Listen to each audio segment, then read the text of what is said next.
Alhamdulillahi Rabbil Alamin wa bihi nasta'inu ala umuri dunya waddin wassalatu wassalamu ala ashrafil anbiya'i wal mursalin sayyidina wa maulana Muhammadin wa ala alihi wa sahbihi ajma'in. Allahumma faqihna fid din wa 'allimna at-ta'wil. Rabbana zidna ilma warzuqna fahma bi rahmatika ya arhamar rahimin. Allahumma rzuqna fahman nabiyyin wa hifzal mursalin wa ilhamal malaikatil muqarrabin ya arhamar rahimin. Alhamdulillah, senantiasa kita bersyukur kehadiran Allah Subhanahu wa taala. Pada subuh yang mulia ini Allah masih memberi kita nikmat-nikmatnya dapat sama-sama hadir di rumah Allah ini untuk melaksanakan salat subuh berjamaah. Kemudian kita lanjutkan dengan majlis ilmu mengkaji ayat-ayat Allah Subhanahu wa taala. Bapak Ibu kaum muslimin dan muslimat jamaah salat subuh yang dimuliakan Allah, tajuk kajian kita pada subuh ini kita coba mentadabbur ayat Allah Ta'ala yang terdapat dalam surah Hud mulai dari ayat 69. Ini kisah yang menjelaskan tentang tetamu yang datang ke rumah Nabi Ibrahim alaihi salatu wassalam. Baik, Allah Subhanahu wa taala berfirman, A'udzu billahi minasy syaithanir rajim. Walaqad ja'at rusuluna Ibrahim bil busyra qalu salama. Qala salamun fama labitha an ja'a bi'ijlin hanidh. Dan sesungguhnya telah datang utusan-utusan kami kepada Ibrahim membawa kabar gembira. Maksudnya Allah Subhanahu wa taala mengutus beberapa malaikat Allah Ta'ala datang ke rumah Nabi Ibrahim alaihissalam sebagai tetamu untuk menyampaikan kabar gembira kepada Nabi Ibrahim alaihissalatu wassalam. Malaikat yang Allah Ta'ala utus ini datang dalam bentuk rupa manusia, karena memang malaikat itu diberi Allah Ta'ala kuasa bisa berubah bentuk. Ya, maka Jibril alaihissalam itu sering datang kepada Nabi kita Muhammad sallallahu alaihi wasallam dalam bentuk rupa manusia.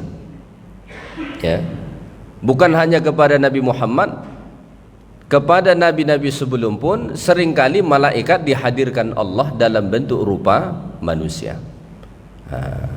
Karena memang malaikat bahkan jin itu diberi Allah Ta'ala kemampuan bisa berubah bentuk.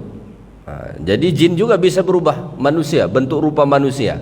Sebagaimana diceritakan dalam hadis Nabi sallallahu alaihi wasallam, dulu Abu Hurairah itu pernah Nabi tugaskan untuk menjaga zakat. Jadi dulu orang membayar zakat gandum ataupun kurma, maka tumpukan zakat itu banyak. Sebelum dibagi, Nabi perintahkan Abu Hurairah untuk menjaga tumpukan zakat itu. Saat Abu Hurairah menjaga tumpukan zakat tadi, datanglah seorang laki-laki minta maksa supaya diberi, dengan alasan dia susah, dia miskin. Kata Abu Hurairah, Rasulullah belum membagi zakat ini, saya hanya ditugaskan untuk menjaga zakat ini saja. Tapi terus maksa, datang 3 hari berturut-turut. Setelah itu Abu Hurairah ngadu kepada Rasulullah. Kemudian Rasulullah bilang ke Abu Hurairah, tahu tidak siapa yang datang? Tidak tahu wahai Rasulullah. Sesungguhnya yang datang kepadamu itu adalah jin yang berupa bentuk manusia. Maka malaikat jin itu bisa berubah bentuk bahkan ke dalam bentuk manusia. Yang tak bisa berubah itu cuma manusia. Kalau kita manusia begini aja sampai mati, nggak bisa berubah. Makanya konsep reinkarnasi itu tidak diterima dalam Islam. Maka tidak ada ceritanya manusia misalnya berubah bentuk menjadi hewan tertentu, nggak ada diterima dalam Islam. Benar dulu orang Bani Israel ada yang dikutu Allah, ya, yang muda-muda dikutu Allah menjadi keras, sedangkan yang tua-tua dikutu Allah Ta'ala menjadi khanazir, menjadi babi. Tapi itu bentuk kutukan Allah, bukan mereka mengubah bentuk dia sendiri, bukan Allah Ta'ala beri mereka kuasa untuk mengubah bentuk mereka. Itu dikutuk Allah Ta'ala dan mereka tidak sampai beranak pinak, hanya hidup sebentar, setelah itu dimatikan Allah Ta'ala semua. Maka kita manusia tidak bisa berubah. Tapi kalau malaikat, jin itu bisa. Bahkan sebagian ulama mengatakan jin itu berkemungkinan kita lihat hanya saat mereka berubah bentuk dari bentuk aslinya. Kalau bentuk aslinya jin itu nggak bakalan bisa dilihat, kata kebanyakan ulama. Kapan bisa jin dilihat? Saat dia berubah bentuk. Misalnya dia berubah bentuk jadi bentuk manusia atau bentuk hewan. Itu baru berkemungkinan untuk dilihat. Baik, jadi datang malaikat-malaikat Allah Ta'ala ini. Di sini Allah Ta'ala buat dalam bentuk jamak. Walaqad ja'at rusuluna, sesungguhnya datang rasul-rasul kami. Dibuat dalam bentuk jamak, berarti ada beberapa malaikat. Bukan cuma satu, bukan cuma dua, tapi ada 3 lebih. Ibrahima, kepada Ibrahim, ke rumah Nabi Ibrahim. Bil bushra, datang menyampaikan kabar gembira. Jadi tujuan tetamu ini datang ke rumah Nabi Ibrahim adalah untuk menyampaikan kabar gembira. Kabar gembira apa itu? Kabar gembira bahwasanya Ibrahim akan dapat anak dari istrinya yang bernama Sarah. Karena Nabi Ibrahim ini lama tak dapat anak, sampai-sampai Nabi Ibrahim berdoa bertahun-tahun, Rabbi habli minas salihin, ya Allah berilah aku anak yang soleh. Lama Nabi Ibrahim alaihi salam berdoa, akhirnya Allah utus malaikat untuk menyampaikan kabar gembira ini sebelum Ibrahim dapat anak itu, bahwa Nabi Ibrahim alaihi salam akan mendapat anak dari istrinya nanti Sarah, yaitulah Ishak, dan setelah Ishak nanti akan lahir pula Nabi Ya'qub alaihi salatu wassalam, dan dari keturunannya nanti akan lahir banyak sekali nabi-nabi Allah Subhanahu wa taala. Dari ayat ini bisa kita mengambil pengajaran bahwasanya dianjurkan kita untuk menyampaikan kabar gembira. Jadi sebelum Nabi Ibrahim alaihi salam dan istrinya Sarah mendapat anak, kabar gembira itu disampaikan Allah terlebih dahulu melalui malaikat. Maka berdasarkan ini dianjurkan kita untuk menyampaikan kabar gembira kepada orang. Maka kalau kita mengetahui ada hal-hal baik yang akan diperoleh oleh seseorang, maka silahkan sampaikan kabar gembira itu kepadanya. Kenapa? Karena menggembirakan orang itu termasuk dari amal kebaikan. Nabi mengatakan dalam hadis, idkhalus surur fi qulubil mu'min, memasukkan kegembiraan ke dalam hati seorang mukmin itu termasuk amal kebaikan. Maka kalau ada kabar gembira yang bisa kita sampaikan kepada orang, silahkan sampaikan kabar gembira itu. Sebagaimana Allah ketika seorang hambanya akan bergembira, Allah terlebih dahulu menyampaikan kabar gembira itu kepada hambanya tadi. Baik, saat malaikat-malaikat ini datang ke rumah Nabi Ibrahim, Nabi Ibrahim tak tahu nih bahwa mereka adalah malaikat. Kenapa? Karena datang dalam bentuk rupa manusia. Qalu salama, tetamu ini mengucapkan salam kepada Nabi Ibrahim alaihi salatu wassalam. Sebelum mereka berbincang-bincang dengan Nabi Ibrahim, sebelum mereka masuk ke rumah Nabi Ibrahim alaihi salam, mereka terlebih dahulu mengucapkan salam. Ini menunjukkan bagi kita fa fi hadza masyru'iyatus salam. Ini menunjukkan bahwa disyariatkan mengucapkan salam kalau kita ketemu orang atau hendak masuk ke rumah orang lain. Syariat ini bukanlah syariat Nabi Muhammad sallallahu alaihi wasallam semata-mata. Bahkan amalan ini sudah ada jauh sebelum Nabi Muhammad sallallahu alaihi wasallam diberi Allah taala syariat. Maka ini menjadi maklumat bagi kita bahwa ucapan salam saat ketemu orang atau ketika hendak masuk ke rumah orang itu satu syariat yang sudah lama sekali, yang turun temurun. Maka pada zaman Nabi Ibrahim alaihissalam saja ini sudah diamalkan. Maka kita tidak dibolehkan masuk ke rumah orang menyelonong saja tanpa ada mengucapkan salam terlebih dahulu. Begitu juga saat kita ketemu dengan orang, itu sangat dianjurkan untuk mengucapkan salam. Disebut dalam riwayat, dulu sahabat-sahabat Nabi sallallahu alaihi wasallam saking hebatnya mereka mengamalkan salam ini, kalau ketemu ucap salam, lalu mereka misalnya terpisah hanya antara tiang saja, satu temannya di depan tiang ini, temannya yang lagi satu pergi ke belakang tiang, ketemu lagi, itu ucap salam. Sampai begitu dulu para sahabat mengamalkan salam tuh. Atau misalnya cuma dipisahkan oleh satu batu besar begitu, ketemu lagi, itu ucap salam. Kenapa? Karena mengucap salam ini tanpa amalan yang sederhana, tapi sesungguhnya sangat besar efeknya, pahalanya besar, dan juga efek keimanannya besar. Maka disebut di dalam hadis Nabi sallallahu alaihi wasallam, afsyus salam wa ta'imut ta'am wasilul arham wasallu bil laili wan nasu niyam tadkhulul jannata bisalam.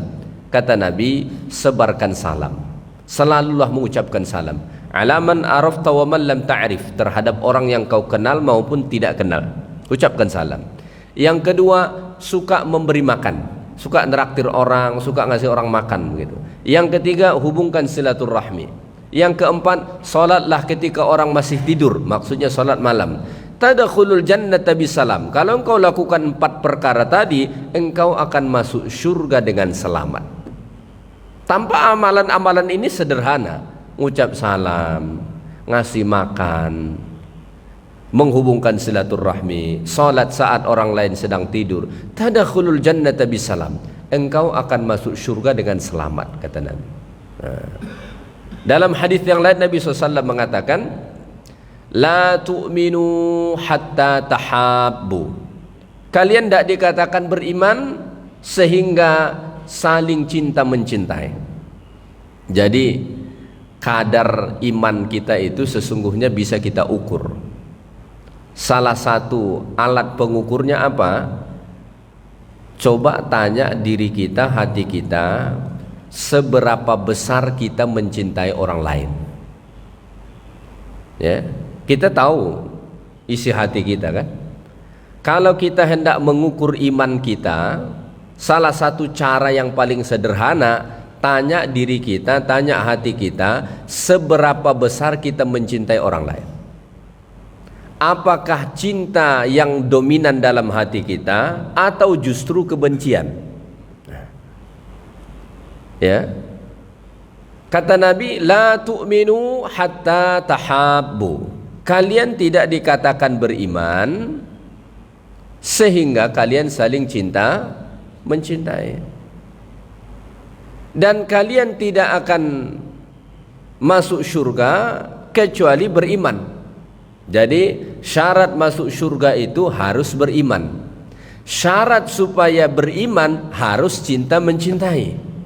Lalu kemudian Nabi memberi tips, mau ndak kalian saya beritahu cara supaya tumbuh rasa cinta antar sesama yang menjadi prasyarat iman tadi.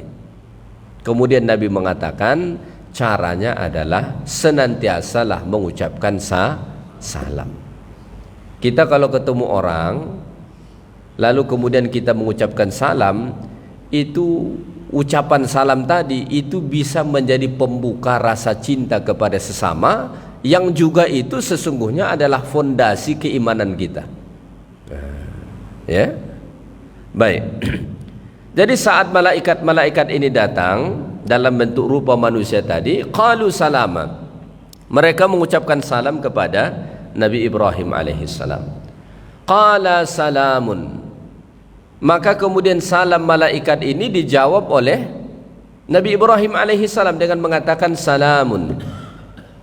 Ya, kalau kita lihat ayat ini, tampak seolah sama antara ucapan tamu Nabi Ibrahim tadi dengan jawaban Nabi Ibrahim. Malaikat-malaikat itu mengucapkan qalu salama, mereka mengatakan salama. Ibrahim jawab qala salamun, Ibrahim jawab salamun. Tampak sama. Malaikat itu mengucapkan salaman, Ibrahim menjawab dengan salamun. Tampak sama.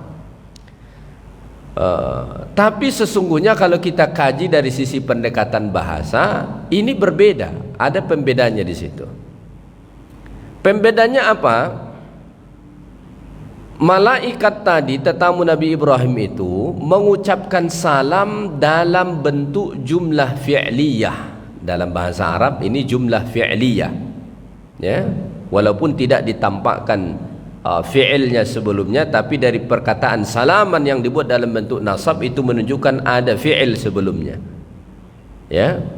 Sedangkan Ibrahim menjawab salamun. Salamun itu dalam jumlah ismiyah. Jumlah fi'liyah dan jumlah ismiyah ini dalam bahasa Arab, jumlah ismiyah ini lebih kuat. Maka dalam bahasa Arab jumlah ismiyah itu disebut dengan tadullu ala thubuti wal istimrar. Kita tidak usah bahas ini saya bahas sedikit karena ingin menyampaikan satu pengajaran. Apa pengajarannya kata para ulama? Kalau ada orang mengucapkan salam ke kita, sangat dianjurkan salam itu kita jawab melebihi dari salam yang diucapkan ke kita. Ya. Misalnya begini, ada orang ngucapin salam ke kita cuma assalamualaikum, ya, maka dianjurkan kita jawab melebihi dari itu. Misalnya kita jawab waalaikumsalam warahmatullah, ada tambahan warahmatullah. Dianjurkan kita menjawab salam itu wajib, tapi dalam menjawab salam tadi dianjurkan kita untuk menjawab dengan perkataan yang melebihi daripada salam yang diucapkan oleh orang lain kepada kita. Itu yang dicontohkan oleh Nabi Ibrahim alaihissalam ke kita. Dan dari sini juga kita belajar. Kita di zaman sekarang suka ngucapin salam melalui tulisan begitu. Ada sebagian orang dia nulis salam itu ASSWWW, ya, singkatan. Maksud dia itu assalamualaikum warahmatullahi wabarakatuh. Tapi kalau ASSWW itu tidak ada artinya, ya. Maka kalau kita ingin meringkas maknanya tetap ada, tulis saja salam, ya, jangan ASS, tulis saja salam, karena perkataan salam itu ada artinya. Nah, tulis salam, itu sudah ada artinya. Makanya dalam surah Yasin itu juga Allah mengatakan salamun qawlan mir rabbir rahim. Salamun qawlan mir rabbir rahim. Kalau nanti ahli syurga memasuki syurga, Allah ucap salam kepada mereka. Apa kata Allah? Salamun, salamun, salamun, keselamatan, keselamatan, keselamatan. Maka kalau kita misalnya nge-WA orang, ndak pengen nulis panjang-panjang dan tidak juga menyingkat-nyingkat dengan singkatan yang tidak tepat, maka tulis saja salam. Salam itu sudah ada artinya. Jangan ringkas ASS, itu tidak ada artinya. Dan juga singkatan dalam bahasa Arab itu beda dengan singkatan di kita. Kalau kita biasanya kita menyingkat satu perkataan atau penyebutan nama begitu dengan mengambil satu-satu huruf dari setiap katanya, ya kan? Nah, dalam bahasa Arab singkatan tidak seperti itu, ya. Dalam bahasa Arab singkatan tidak seperti itu. Misalnya dalam bahasa Arab singkatan subhanallah apa? Bukan SBHN, bukan itu. Kalau dalam kita Indonesia kan kira-kira begitulah jadi singkatannya begitu. Subhanallah singkatannya dalam bahasa Arab tasbih. Alhamdulillah singkatannya dalam bahasa Arab tahmid. Allahu Akbar singkatannya dalam bahasa Arab takbir. Bismillah singkatannya dalam bahasa Arab apa? Basmalah. La haula wa la quwata illa billah singkatannya dalam bahasa Arab apa? Hauqalah. Itu singkatannya. Jadi tidak boleh kita buat seperti cara kita menyingkat perkataan. Karena dalam bahasa Arab tidak begitu singkatan tadi. Makanya kalau kita mengucapkan salam rasanya terlalu panjang, harus tulis assalamualaikum warahmatullahi wabarakatuh, maka tulis saja salam. Itu sudah mempunyai makna, ya. Baik. Jadi dijawab oleh Nabi Ibrahim alaihi salatu wassalam. Akhirnya masuklah ke dalam rumah. Setelah masuk ke dalam rumah Nabi Ibrahim alaihi salam, kata Allah, فَمَا لَبِثَ أَنْ جَاءَ بِعِجْلٍ حَنِيظٍ. Tidak lama kemudian, dalam masa sekejap, Nabi Ibrahim menyuguhkan daging anak sapi yang sudah dipanggang. Setelah duduk, Ibrahim langsung pergi. Perginya enggak lama, sebentar.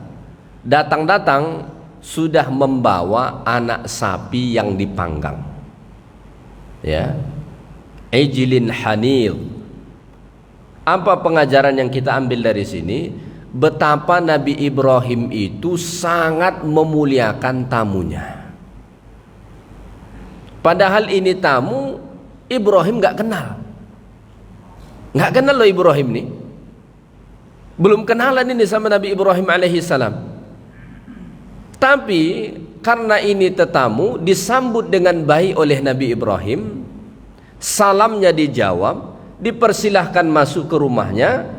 Setelah masuk ke rumahnya, Ibrahim pergi sebentar, datang-datang sudah membawa seekor anak sapi yang dipanggang. Ini makanan yang paling lezat ketika itu. Menunjukkan apa? Betapa Ibrahim sangat memuliakan tamu. Ikramud dhaif. Maka salah satu tanda seseorang itu benar imannya itu dilihat bagaimana dia menerima tamunya. Ya, makanya Nabi mengatakan, "Man kana yu'minu billahi wal yaumil akhir falyukrim dhaifah." Siapa yang beriman kepada Allah dan hari akhirat, hendaklah muliakan tamu. Jadi cara kita menerima tamu sesungguhnya itulah gambaran iman kita. Jadi banyak sekali indikator-indikator keimanan kita itu dilihat dari interaksi sosial kita dengan orang. Bukan cuma semata-mata dari ibadah-ibadah mahdhah yang kita lakukan, tapi banyak sekali Nabi menyampaikan indikator-indikator keimanan kita itu dilihat dari interaksi sosial kita. Salah satunya bagaimana sikap kita saat menerima tetamu. Maka kalau menerima tamu dengan wajah yang cemberut, imannya juga cemberut, kira-kira begitulah. Ya, menerima tamu dengan gaya tergesa-gesa berarti imannya tergesa-gesa. Ya, menerima tamu dengan dada yang sempit, ya berarti begitu gambaran imannya. Ikramud dhaif, muliakan tamu. Ibrahim alaihissalam sangat memuliakan tamu. Bagaimana Ibrahim di sini gambaran memuliakan tetamu itu? Pertama, setelah tamu tadi masuk, Dia pergi sebentar saja, setelah itu dia datang membawa makanan. Ini menjadi pengajaran bagi kita. Kalau tamu kita datang, jangan tinggalin lama-lama. Ini datang tamu, silahkan duduk, habis itu dia pergi, tak datang-datang. Tamunya sampai bingung, kita ini dibiarkan atau bagaimana gitu kan.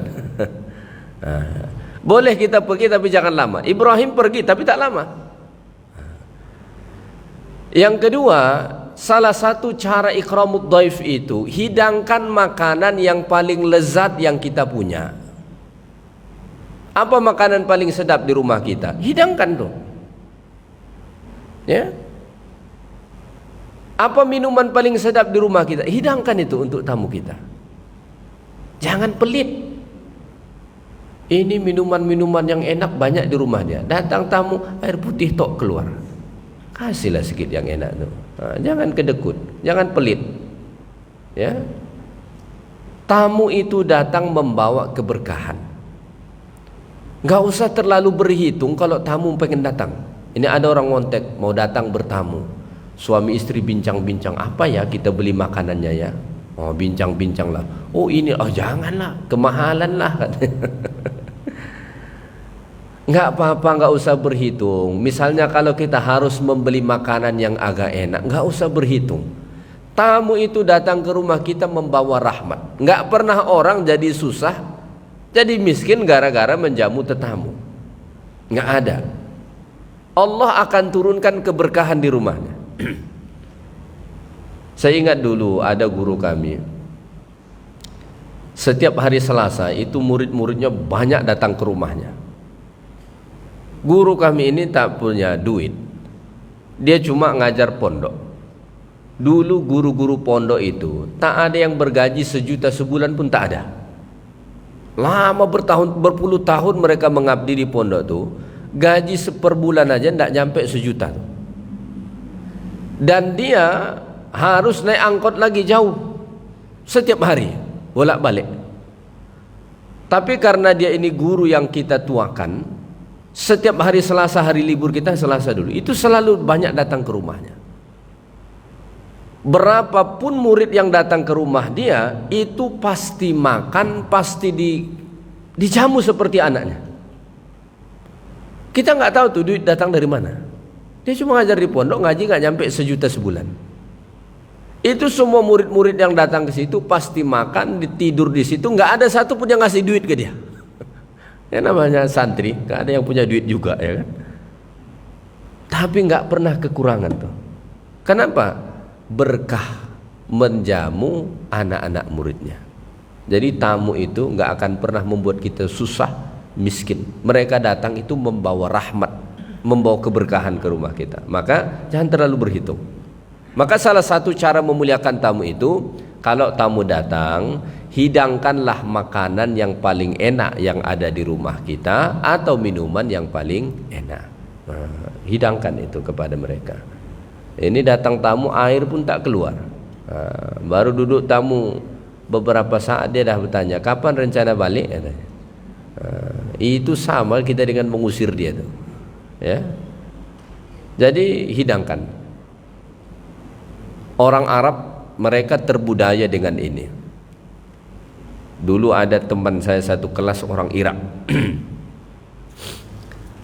Pas habis perkuliahan, dia jemput kami datang ke rumah dia. Katanya dia mau menjamu makan. Datanglah kami teman-teman beberapa orang satu kelas itu ke rumah dia, ke apartemen dia. Dijamulah makan. Jadi itu saya nampak bagaimana orang Arab menjamu tamu makan. Nasi Arab dia masak banyak dengan ayamnya, dengan dagingnya semua. Semua jenis minuman yang ada di rumah dia dikeluarkan.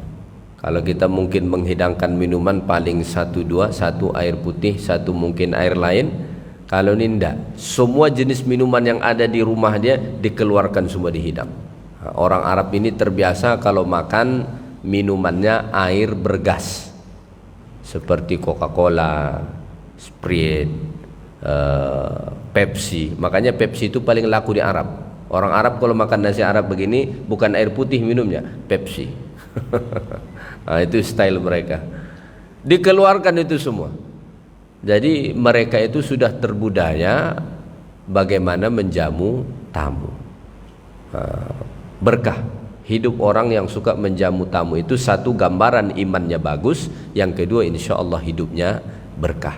Ya, malah kita itu mestinya merasa ini kalau tamu nggak pernah datang ke rumah kita. Ya, baik. Maka Nabi Ibrahim alaihissalam memuliakan tamu. Ya, salah satu bentuk pemuliaannya tadi menyediakan makanan, dan ini makanan yang sangat enak. Anak sapi yang dipanggang, anak sapi yang gemuk dipanggang. Mungkin pada masa itu ini makanan paling enak bagi mereka. Dihidangkanlah oleh Nabi Ibrahim alaihi salatu wassalam. Kemudian Allah Ta'ala sebut pada ayat 70, فَلَمَّا رَأَى أَيْدِيَهُمْ لَا تَصِلُ إِلَيْهِ نَكِرَهُمْ وَأَوْجَسَ مِنْهُمْ خِيفَةً قَالُوا لَا تَخَفْ إِنَّا أُرْسِلْنَا إِلَى قَوْمِ لُوطٍ. Maka Nabi Ibrahim alaihissalam pun persilahkanlah mereka untuk makan. Silahkan makan. Lalu kemudian Ibrahim lihat sudah dihidang ini makanan yang sedap. Nabi Ibrahim melihat tangan mereka tak menyentuh sama sekali makanan itu. Mereka tak makan. Ya, namanya malaikat. Ibrahim tidak tahu nih bahwa mereka malaikat. Sudah dihidang makanan enak-enak, tidak ada satupun yang menyentuh. Melihat itu Nabi Ibrahim alaihissalam merasa aneh, kemudian muncul rasa takut. Kenapa? Karena disebutkan para ulama, seperti dikatakan Qatadah, Ibrahim saat itu menyangka, atau orang-orang yang sezaman dengan Nabi Ibrahim saat itu berkeyakinan, kalau tamu datang, kemudian tamu ini tidak mau mencicipi makanan dan minuman kita, itu tanda tamu ini datang membawa keburukan. Jadi saat itu mereka berkeyakinan, kalau tamu datang ke rumah kita, lalu kemudian tamu ini mau mencicipi makanan atau minuman yang kita sediakan, itu tanda tamu ini membawa kebaikan. Tapi kalau tamu ini datang ke rumah tidak mau mencicipi sama sekali, itu tanda membawa keburukan. Gara-gara itulah Ibrahim bukan cuma merasa aneh, sampai muncul rasa takut dalam hatinya. Oh, ini tamu bagaimana ini? Jangan-jangan ini tanda keburukan ini, begitu. Karena keyakinan mereka saat itu begitu. Beda dengan sebagian orang kita. Makin tamunya tidak makan, makin senang dalam hatinya. Makan, makan, makan. Lisannya bilang begitu, tapi dalam hati, jangan kau makan, jangan kau makan. Makanya ada sebagian orang, mohon maaf.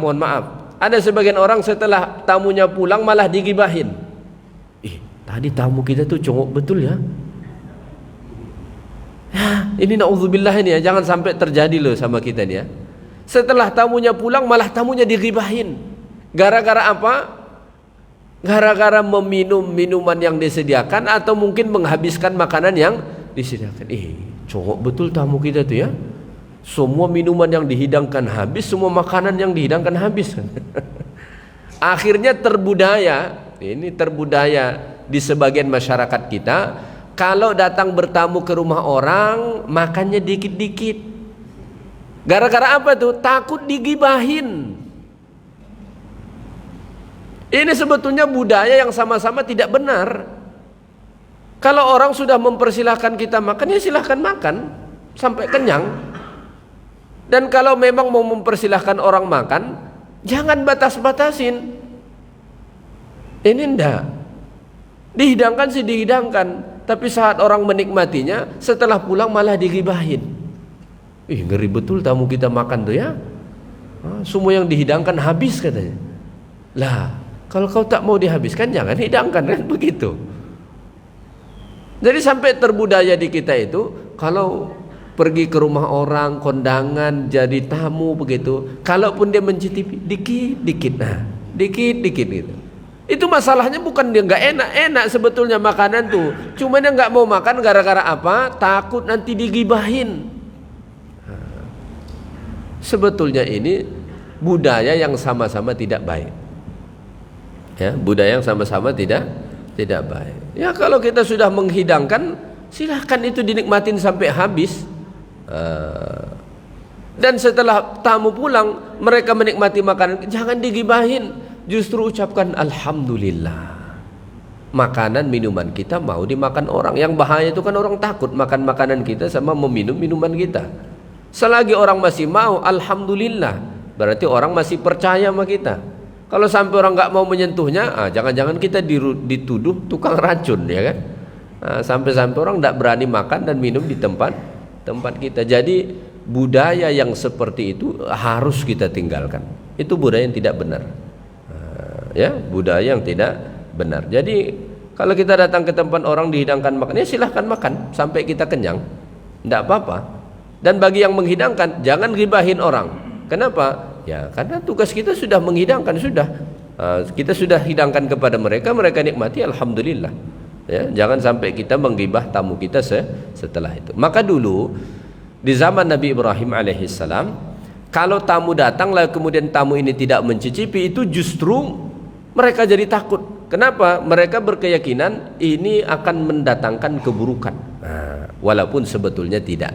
Tapi pengajaran bagi kita dari sini adalah, kalau kita bertamu ke rumah orang, orang hidangkan makanan dan minuman, jangan tak diminum dan jangan tak dimakan. Ya, tidak boleh. Orang sudah menghidangkan, nikmatilah walaupun sedikit. Ya, misalnya tadi sebelum datang ke situ udah makan. Kalau sudah dihidangkan makanan, tetap hargai dia yang sudah menghidangkan itu. Kalau tak bisa makan banyak, makan sedikit. Minumannya juga begitu. Ini kadang-kadang dah pas bertamu mendadak puasa dia. Pas bertamu mendadak puasa, dihidangkan makanan, dihidangkan minuman. Ini tuan rumah sudah belanja nih. Tiba-tiba, aduh mohon maaf saya lagi puasa. La ilaha illallah.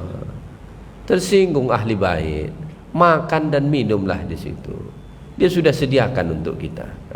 Ya, jangan tak disentuh. Ya. Maka kalau saya datang tamu ke rumah, tak mau dia makan, tak mau dia minum, saya masukkan ke dalam tasnya. Kita dah beli minuman, kita dah beli makanan, tak mau dia makan. Sebelum dia pulang saya masukkan ke dalam tasnya. Mungkin dia malu di situ makannya, silahkan nanti di jalan makan.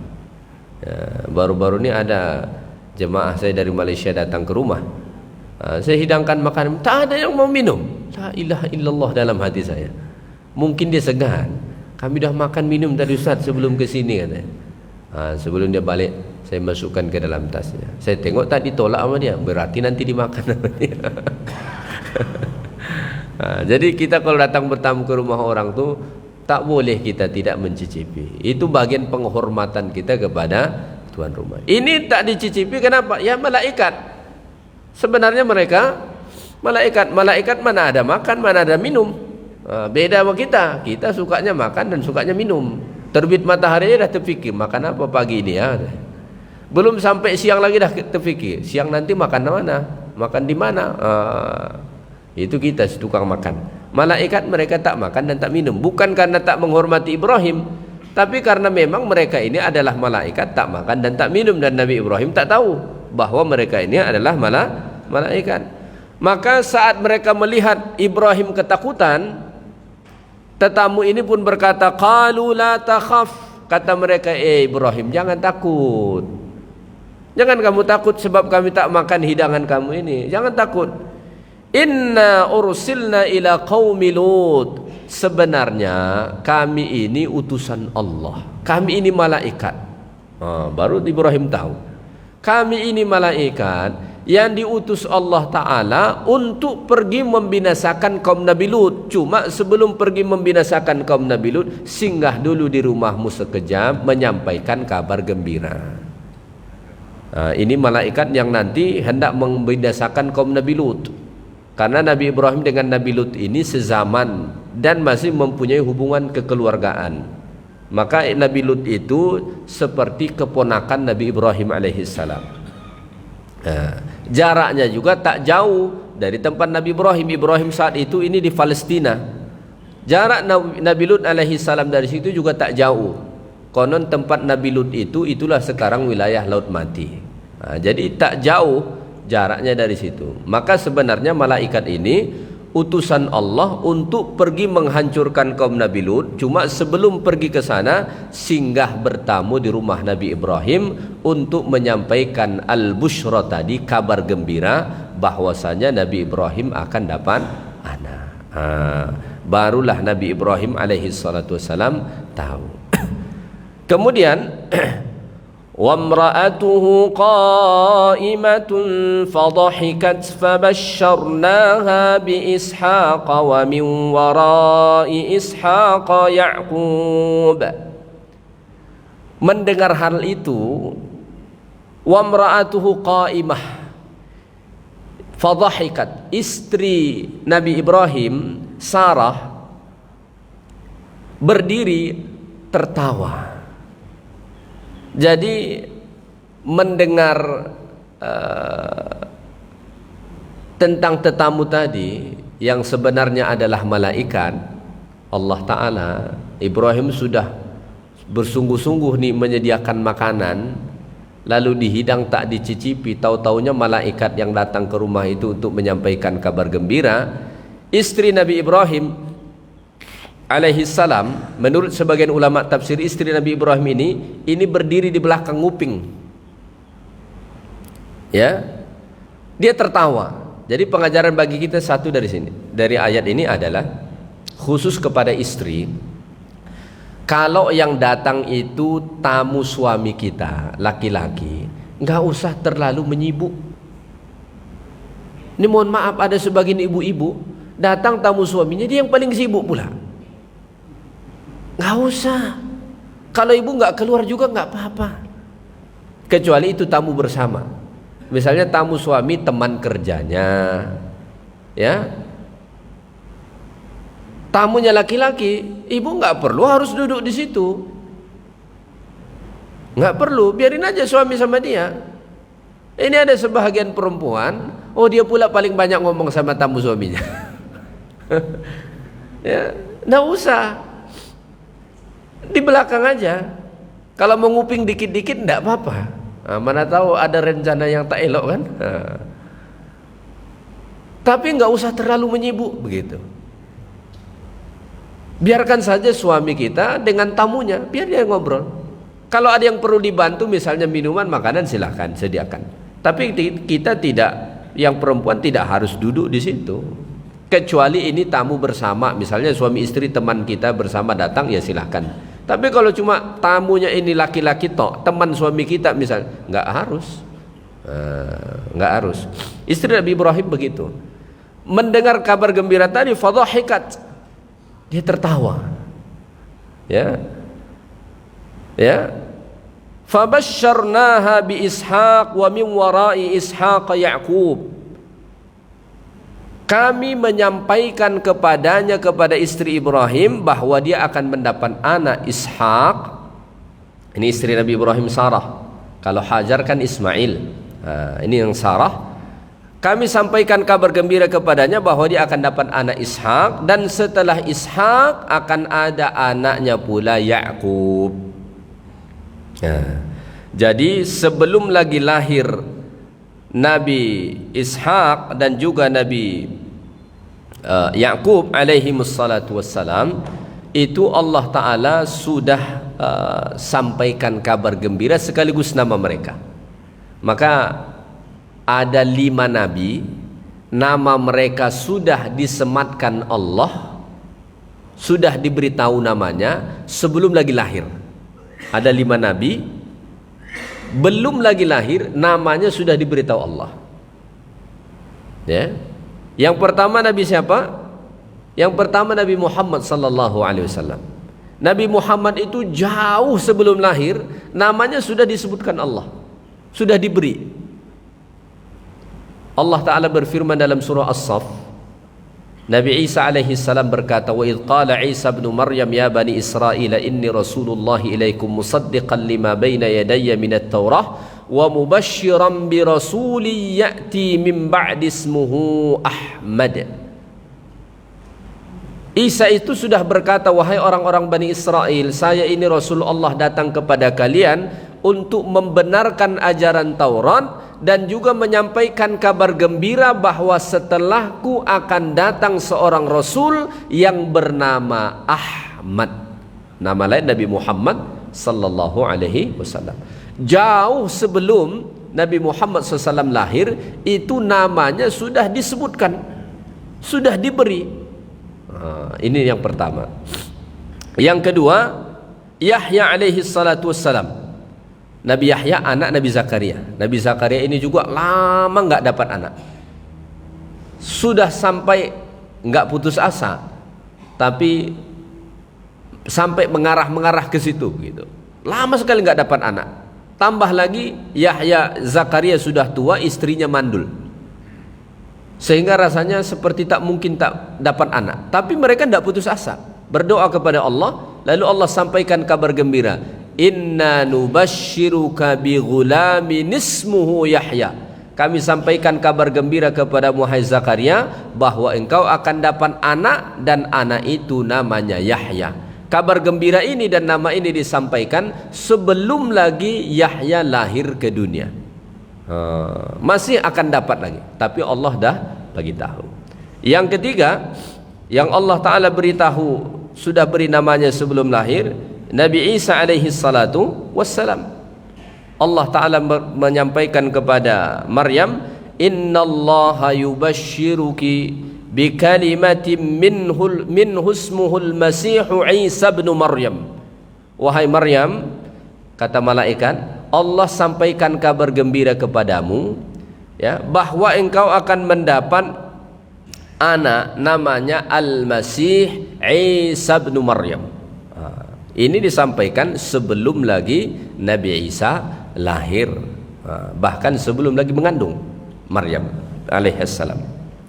Baru yang keempat dan yang kelima, itulah Nabi Ishaq dan juga Nabi Yaqub alaihi wassalatu wassalam, sebagaimana Allah Ta'ala sebut pada ayat ini, fabasyarnaha bi Ishaq wa min warai Ishaq Yaqub. Kami sampaikan kabar gembira kepadanya akan dapat anak Ishaq, dan nanti Ishaq pula akan dapat anak yang bernama Yaqub. Ini Yaqub ini cucu Nabi Ibrahim alaihi salatu wassalam, Nabi Yaqub. Dan dari Nabi Yaqub alaihi salam lah nanti lahir nabi yang sangat banyak. Seluruh nabi-nabi Bani Israel itu jalurnya nasabnya Ishaq Yaqub, sampai ke bawah tu itulah semua jalur nabi-nabi Bani Israel. Nabi paling banyak tu diutus Allah kepada orang-orang Bani Israel. Dan Bani Israel itu artinya anak keturunan Nabi Yaqub alaihi salatu wassalam, karena nama lain Nabi Yaqub itu adalah Israel. Maka kalau menyebut Israel jangan langsung konotasikan negatif. Israel itu artinya baik, hamba Allah, itu nama Nabi. Ya, itu nama Nabi. Tapi kalau maksud kita negara haram itu baru. Cuma perkataan Israel itu perkataan yang mulia. Perkataan yang mulia. Maknanya juga sangat bagus. Makanya dalam Al-Quran banyak sekali Allah Ta'ala sebut. Baik, itu sajalah kajian kita pada pagi ini. Mudah-mudahan ada manfaat untuk kita semua. Yang baik dari Allah Ta'ala, yang kurang dari saya. Subhanakallahumma bihamdik, asyhadu an la ilaha illa anta, astaghfiruka wa atubu ilaik. Assalamualaikum warahmatullahi wabarakatuh.